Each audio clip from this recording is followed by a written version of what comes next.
and we're ready to go. Okay, so thanks for meeting with me. I'd like to ask you a few questions. Tell me about a time when you made sure a customer was pleased with your service. Ian, would you like to start? Sure. So I work for Elon Campus Rec, and a lot of times, unfortunately, we have a no dog policy, and we still have to enforce rules.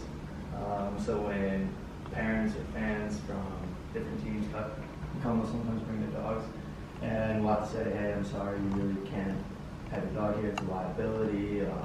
We kind of like go through a little spiel today.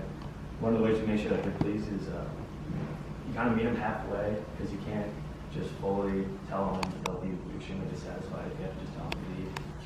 So we create a little area for people with dogs that can still have a view of the game, but it's much further away. So that way it's kind of like a good. Thank you. Roger? Yeah, so I worked in a summer job last year where we were moving company for colleges. We moved in like microfridges and stuff like that. And we were at Manhattan College in New York, and we had a crew of people that were from like the inner city in New York, and they're kind of younger kids, didn't have a lot of experience. And they made a remark to one of the students at the school that people there didn't like too much. So we had to talk to the people, like the people who ran the whole order for the micro fridges.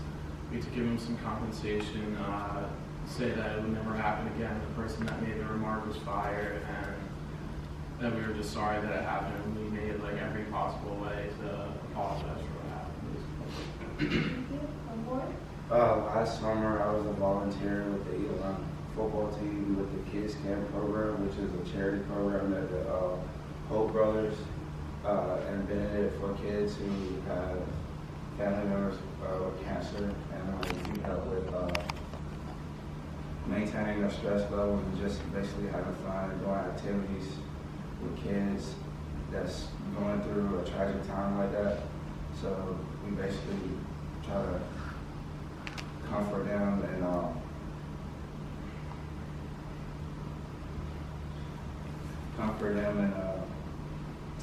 What did you get out of it, Warren? What was the benefit for you as a person? as a person, it just made me feel good about myself that I can help someone that's going through things like that, and I know like I can just impact someone by like putting a smile on their face and doing that.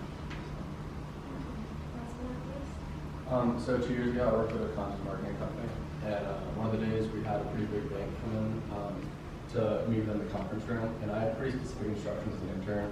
I was just supposed to sit there and take notes and like not really say anything, but the SVPs and EVPs that like showed up were actually really engaging, and they actually wanted to talk to me and another intern about like what like where we are in school, where we like plan on going to college and stuff like that. So.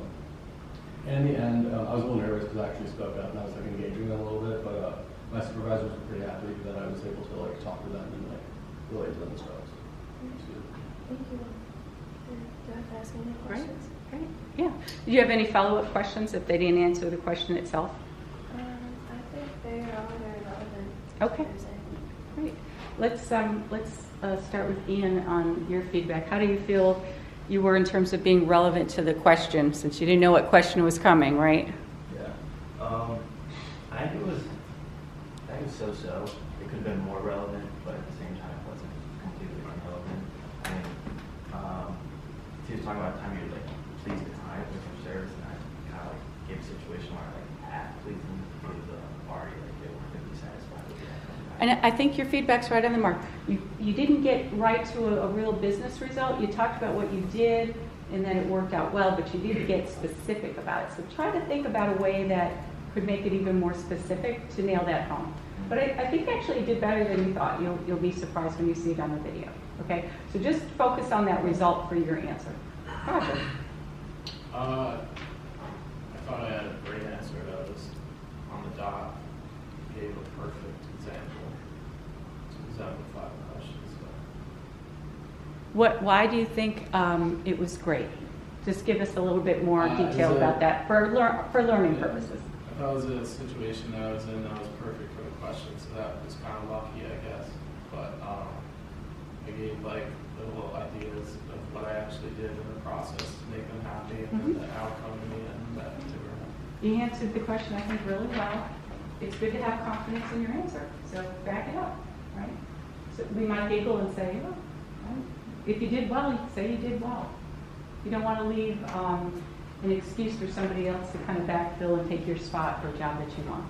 Warren, same question. How do you think you did in terms of relevance for the question?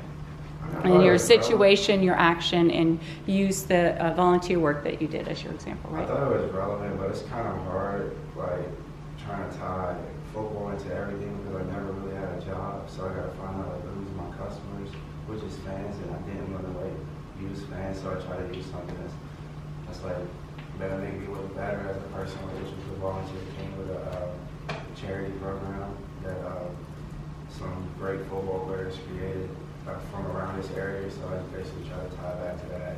And, So to refine that story, talk about the great football players who created this program because they care about people, and I'm part of that team. I'm part of that mindset.